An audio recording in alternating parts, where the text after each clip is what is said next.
दोस्तों, कहानी शुरू होती है दूसरे विश्व युद्ध के बाद से, जहां उस दौरान लड़ाई और तनाव से बचने के लिए मिलान के कुछ अमीर लोगों ने शहर छोड़कर झील के किनारे एक शांत गांव में आकर बसने का फैसला किया। उन्हीं अमीर परिवारों में से हम एक ऐसे ही अजीबोगरीब परिवार को देखते हैं जिसकी मुखिया थी चमनचौदी। चमनचौदी का परिवार बहुत ज्यादा रिच था और झील के किनारे इनका एक बड़ा सा महल था। चमनचौदी का एक चूतिया सा हस्बैंड भी था जिसका नाम था बुरचट्टा। बुरचट्टा एक अय्याश और बहुत ही आवारा किस्म का आदमी था जिसके पास आवारागर्दी करने के अलावा दूसरा और कोई काम नहीं था। अब क्योंकि चमनचौदी उसके बारे में सब कुछ जानती थी, इसलिए वो उसके ऊपर हमेशा कड़ी नजर रखती थी। हम देखते हैं कि चमनचौदी के साथ उसके छोटे भाई की बीबी चिकनी हुद भी रहती थी, जिसका पति 10 साल पहले जंग पर गया था और कभी वापस ही नहीं आया। चमनचौदी के शानदार महल में एक बेडरूम था जो कि उसके परदादा बिशप का था, जो कि एक मीठा था। वो अपने बॉयफ्रेंड से मिलने अपने पूर्वजों के इस गांव में आया करता था, लेकिन यहाँ पर झील में डूबने के कारण उनकी मौत हो गई थी। लेकिन गांव वालों के मुताबिक उनके मीठे होने का राज गांव वालों को पता चल गया था, इसलिए उन्होंने बिशप का घोड़ा काटकर उन्हें नदी में फेंक दिया। हम देखते हैं कि बुरचट्टा अपनी आर्मी रिटायरमेंट के बाद काफी ज्यादा बोर हो रहा था, इसलिए वो अपनी पत्नी के पैसों पर ऐश करता है। वो अभी भी अपनी जवानी वाली जिंदगी ही जीना चाहता है, जब उसके कई लड़कियों के साथ मजदूरी वाले संबंध थे।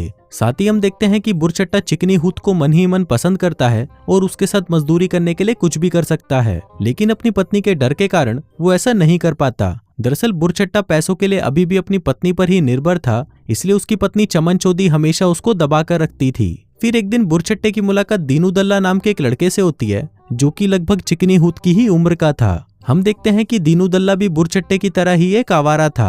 अपनी बोट पर झील में इधर उधर घूमने और अपने दोस्तों के साथ बकचोदियां करने के अलावा उसके पास भी कोई खास काम नहीं था। इसके अलावा वो अपनी बोट में ही रहता था। अब क्योंकि बुरचट्टा और दीनू दल्ले का नेचर एक जैसा ही था, इसलिए उन दोनों में काफी अच्छी दोस्ती हो जाती है, जिसके बाद बुरचट्टा उसे अपने घर डिनर के लिए इन्वाइट करता है। फिर रात को जब सभी बैठकर डिनर कर रहे होते हैं, तो यहाँ पर दीनू दल्ला समझ जाता है कि बुरचट्टे की इस घर में कोई औकात नहीं है और यहाँ पर सिर्फ चमनचौदी की ही चलती है। इसके बाद सभी चिकनी हुद के पति के बारे में बातें करने लगते हैं, जो कि 10 सालों से जंग से नहीं लौटा है। वो बताते हैं कि चिकनी हुद से उसकी शादी 10 साल पहले हुई थी, जब वो 16 साल की थी। शादी के अगले दिन ही उसके पति को जंग पर जाना पड़ गया, जिस वजह से अभी तक उसका कुआं सूखा ही पड़ा है। इसलिए चमनचौदी चिकनी हुद पर कड़ी नजर रखती है और उसे एक पंछी की तरह पिंजरे में कैद करके रखती है।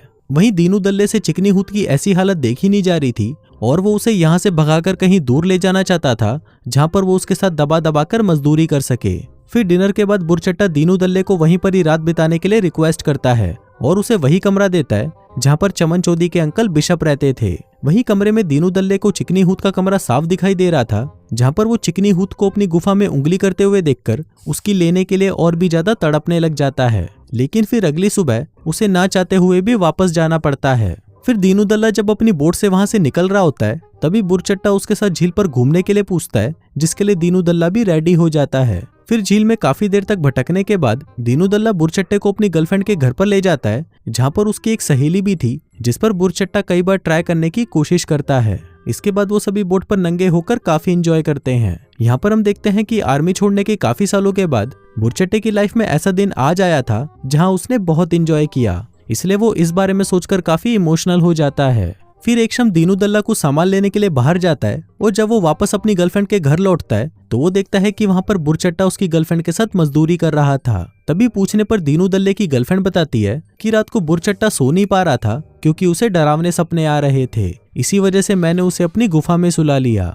अब बुरचट्टे की इस हरकत से दीनू दल्ला साफ समझ जाता है कि बुरचट्टा एक बहुत ही बड़ा मादक किस्म का आदमी है और अपने घोड़े की प्यास बुझाने के लिए वो किसी की भी गांड मार सकता है, चाहे वो उसका दोस्त ही क्यों ना हो। लेकिन इस बात का दीनू दल्ले पर कुछ खास असर नहीं पड़ता, क्योंकि वो भी अपनी गर्लफ्रेंड के लिए ज्यादा सीरियस नहीं था। फिर बुरचट्टा दीनू दल्ले के साथ कुछ दिन उसकी बोट पर बिताने के बाद अपने घर वापस आ जाता है। अब क्योंकि वो अपनी पत्नी चमनचौदी को बिना बताए दीनू दल्ले के साथ झील पर गया था और वापस आकर वो अपनी पत्नी का सामना नहीं करना चाहता था, इसलिए वो अपने घर से कुछ दूर जाकर दूरबीन से अपने घर को देखने लगता है। लेकिन तभी उसकी नजर चमनचौदी के कजन पर पड़ती है, जो कि अपनी 2 जवान बेटियों के साथ वहां पर आया हुआ था। अब क्योंकि बुरचट्टे को अपनी ठरक मिटाने के लिए 2 और शिकार मिल गए थे, इसलिए वो तुरंत अपने घर वापस आ जाता है। जिसके बाद वो उन दोनों जवान लड़कियों को अपनी बोट दिखाने के बहाने बाहर ले जाता है, जिसके बाद वो उनके साथ भी अपनी अश्लील हरकतें करना शुरू कर देता है। लेकिन तभी अचानक वहां पर उसका बाप आ जाता है और बुरचट्टे को ऐसा करते हुए देख लेता है। अब अपनी बेटियों के साथ उसको ऐसी हरकतें करता हुआ देखकर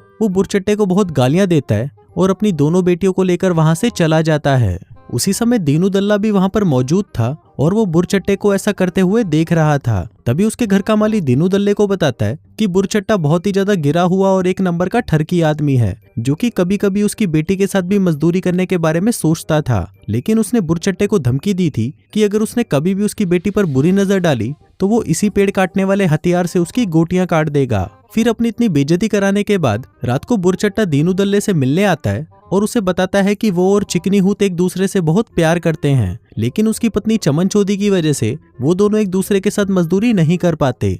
अब क्योंकि बुरचट्टा चिकनी हूत के साथ दबाकर मजदूरी करना चाहता था, इसलिए वो दीनू दल्ले से रिक्वेस्ट करता है कि वो चिकनी हूत को उसकी बोट पर आने दे, और वो दीनू दल्ले को भी अपनी गर्लफ्रेंड को बोट पर बुलाने के लिए रिक्वेस्ट करता है ताकि चिकनी हूत को कंपनी मिल जाए। फिर अगले दिन हम उन चारों को बोट पर देखते हैं, जहाँ पर बुरचट्टा चिकनी हूत के साथ काफी मस्ती करता है। लेकिन इसी बीच हम चिकनी हूत और दीनू दल्ले को भी देख पाते हैं, जो कि इशारों ही इशारों में एक दूसरे को हिंट देते हैं और मौका मिलने पर दोनों दबाकर मजदूरी भी करते हैं। इसके बाद बुरचट्टा अपने और चिकनी हूत के लिए एक होटल में रूम बुक करता है, जहाँ पर आज उसके साथ मजदूरी करने का पूरा प्लान था। उधर दीनू दल्ला भी बोट पर अपनी गर्लफ्रेंड के साथ होता है, लेकिन उसको नींद नहीं आ रही थी, इसलिए वो देर रात तक शहर की सड़कों पर निकल जाता है, जहाँ पर घूमते घूमते उसकी नजर एक आदमी पर पड़ती है जो कि उसको बुरचट्टे की तरह लगता है, और वो आदमी बड़ी तेजी से साइकिल पर कहीं जा रहा होता है। लेकिन दीनू दल्ला इस बात पर ज्यादा ध्यान नहीं देता। फिर अगले दिन एक रेस्टोरेंट में जब सभी खाना खा रहे होते हैं, तभी एक पुलिस ऑफिसर आकर बुरचट्टे को एक बुरी खबर देता है कि उसकी पत्नी चमन चौधरी की झील में डूबने से मौत हो गई। लेकिन उन दोनों को देखकर ऐसा लग रहा था कि चमन चौधरी के मरने से उनको कुछ ज्यादा फर्क नहीं पड़ा। इसके बाद पुलिस भी चमन चौधरी की मौत की इन्वेस्टिगेशन में लग जाती है, जिस दौरान उनके हाथ एक लेटर लगता है जो कि बुरचट्टे ने खुद अपनी पत्नी के लिए लिखा था, जिसमें बुरचट्टे ने चिकनी हूत से अपनी प्यार का जिक्र किया था और शायद इसी बात से परेशान होकर चमन चौधरी ने आत्महत्या कर ली थी। जिसके बाद पुलिस इस केस को आत्महत्या समझकर इसको क्लोज कर देती है। फिर इसके कुछ दिनों बाद बुरचट्टा चिकनी हूत से शादी कर लेता है और वो दोनों अपनी शादीशुदा जिंदगी में बिजी हो जाते हैं। वहीं दीनू दल्ला भी अपनी जिंदगी में आगे बढ़ चुका था, लेकिन अब उसकी गर्लफ्रेंड से ब्रेकअप हो चुका था। फिर एक दिन दीनू दल्ला बुरचट्टे और चिकनी हूत से मिलने उनके घर जाता है, जहाँ पर उसे पता चलता है कि बुरचट्टे और चिकनी हूत के बीच रिलेशन कुछ खास अच्छा नहीं चल रहा। वहीं बीच में कुछ देर के लिए जब बुरचट्टा बाहर जाता है, तब चिकनी हूत दीनू दल्ले से कहती है कि उसके मुताबिक चमन चौधरी ने आत्महत्या नहीं की थी, बल्कि बुरचट्टे ने ही उसे मारा है। इस पर दीनू दल्ला कहता है कि उसे भी ऐसा ही लगता है, क्योंकि उस रात उसने एक आदमी को देखा था जो कि बिल्कुल बुरचट्टे की तरह दिख रहा था। हो सकता है कि शायद उस रात बुरचट्टा साइकिल से अपने घर वापस आया हो और उसने ही चमन चौधरी को झील में डुबाकर मार डाला हो। फिर एक दिन अचानक बुरचट्टे के घर पर एक आदमी आता है, जो कि कोई और नहीं बल्कि चिकनी हूत का फौजी पति चवन्नी छाप था, जो कि पिछले 10 सालों से लापता था। अब उसे वहां पर देखकर सभी शॉक्ड हो जाते हैं, लेकिन हमें पता चलता है कि वो यहाँ पर चिकनी हूत के लिए नहीं आया है, बल्कि वो इसलिए यहाँ पर आया है क्योंकि उसे अपनी बहन की आत्महत्या की खबर मिली थी।